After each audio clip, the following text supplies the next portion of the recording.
Hey, thanks for stopping by my gym. I got a waiver right here for you to sign out, so you can start training with us. Let's fill this out for you. All right. What's your first name?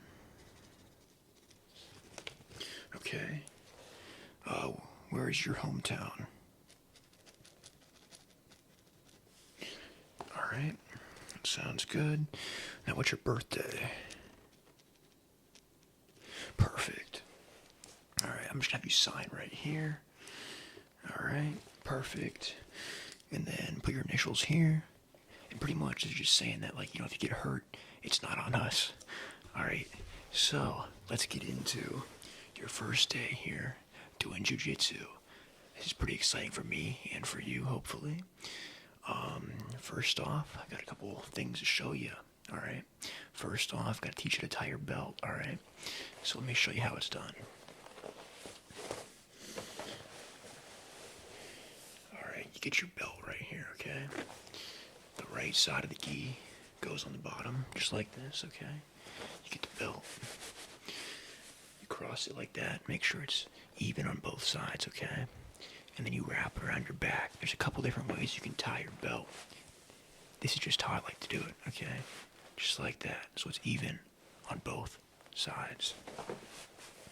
Now, once you have that, I like to put them all to one side, just like this, okay? Hope you're following along here so you can do it right, properly, all right? So now, you put this one down like this, and then this side, or whichever side you're using, comes over top, all right? And it goes underneath, and it comes out the top, just like that. And you can tighten your belt right on up. Good job. All right. Now, just do a standard knot. You can either go under or over. I like to go over. And then tighten her up. Perfect. Good job. All right. Now that your belt's tied, let me go over a couple basic things for you. All right. So, when you are training, it's going to be pretty important that you tap early and not too late. I would hate to have you get hurt training, that would be pretty bad, and for me and for you. So if you feel like your arm might break or you might pass out, just make sure you give him a little tap. All right, can you do that for me? Yeah. All right, perfect. All right, so let me get into the tape. Now this right here, it is optional for you. I like to use it because I tend to do a lot of gripping, and I mean a lot of strong grips, like on the gi like this, A lot of grips, okay? You can do sleeve grips, you can do collar grips, you can do all of the above, all right? So let's get the tape in your fingers here.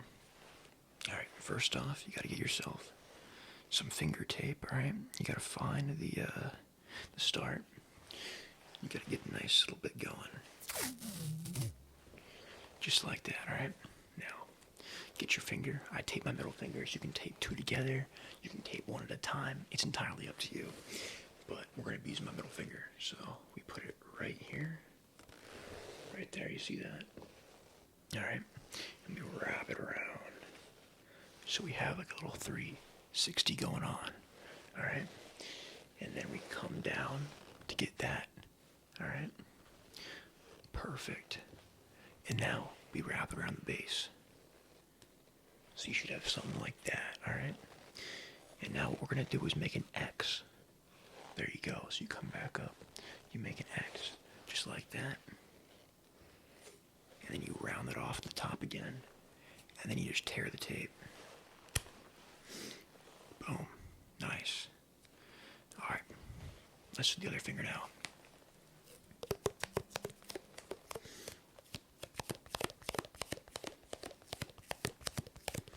This tape's really sticky, so it shouldn't come off your fingers very easily.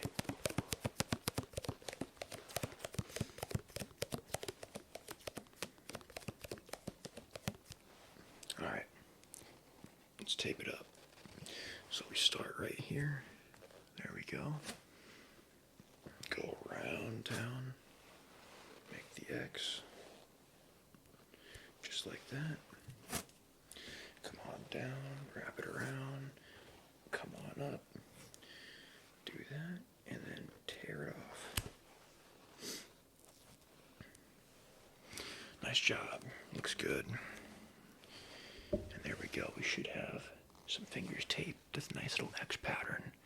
You do the little X pattern so that, you know, you can like still move your fingers and not be stripped of mobility, especially when you're going to be having to grip things with all of your might.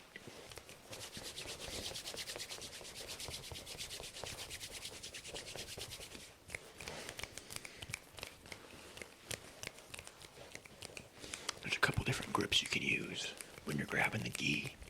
Alright, one of my favorite grips is going to be the sleeve grip. There's a couple different ways you can do this, but the best way is going to be called it's a punch grip, okay? Or a pocket grip. So you're going to get the gi, alright? You're going to get a nice hold on the gi, and you're going to fold it like that. Just fold it, alright?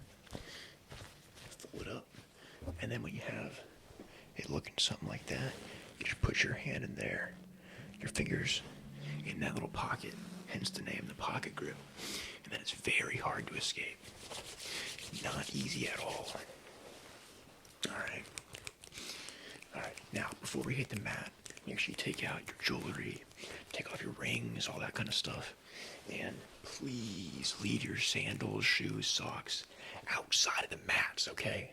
We can't risk having any like bacteria and fungal stuff coming in the mats and giving people skin infections. That would not be cool. Alright, so once you get that done, come on in, and I can go over a couple more techniques with you. Alright, so another way about gripping, okay? Very important.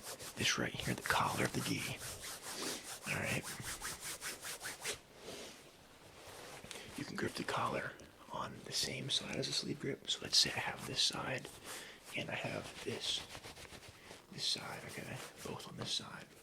You can have the same side, which is going to be better for pulling your opponent into you, or you can have opposite side, which is going to be better at pushing your opponent away from you.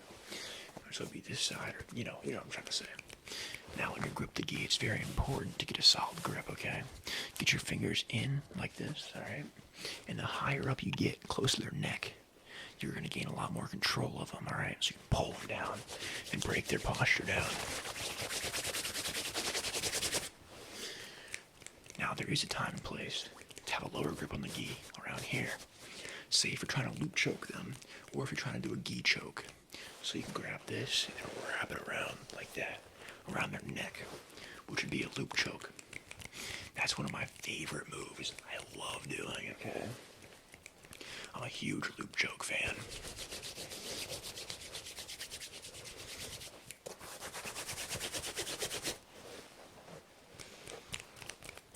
So we're gonna, the class pretty much consists of about an hour of drilling. So you're gonna be learning some basic moves. Like close guard, for instance, which I'll talk about here in a moment. And then after the drilling is done, you're going to be doing sparring if you're feeling up to it. Which, if it's your first day, I don't think you probably have enough knowledge on how to spar yet.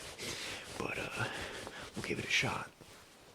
So with close guard, that pretty much consists of, let's say your opponent's trying to pass you, alright?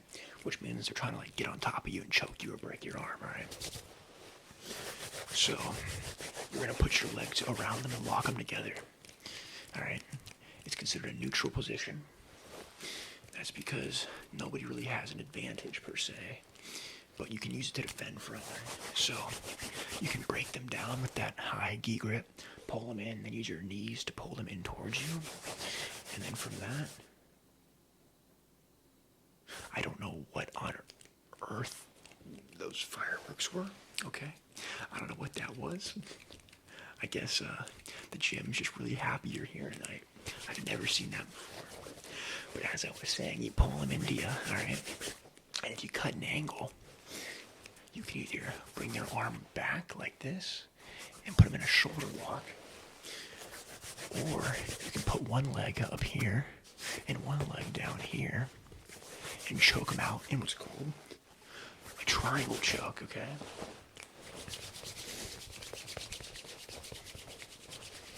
So we're going to be doing 1:30 per drill. So find yourself a partner if you want. You can drill with me, and we can go over some basics, all right? After that's done, we'll have about 30 minutes to an hour of sparring, which we call rolling, because you're rolling on the ground. And hopefully everybody goes pretty easy on you since it's your first day. And most importantly, you have a good time. I hope you can come back to my gym in the future. If you keep on coming back, you can earn yourself a belt, alright? There's a couple different belts. You start at the white belt, alright? You move up to the blue belt, which can take anywhere from about like a year to multiple years, okay? And then from there, after the blue belt, you move to a purple belt, which can be anywhere from like 1 year to 6 years maybe. And then from the purple to the brown, which also can be like 3 to 6 years, something crazy like that. And then from brown to black, which once again, 3 to 6 roughly, you know, depending on how much you train. Once you get your black belt, there's going to be different degrees to the black belt. You get, I think, once every 3 years, okay? And, yeah, you just keep on being active in Jiu-jitsu. You should get a degree. And there's also competitions you can do, which will help you get better and speed up your process in the gym. So, I hope you enjoyed this class. Make sure you subscribe, make sure you comment, leave a like, and most importantly, share, so we can get more people to come stop by the gym. I appreciate all you guys. Thank you for watching, and until the next one, peace.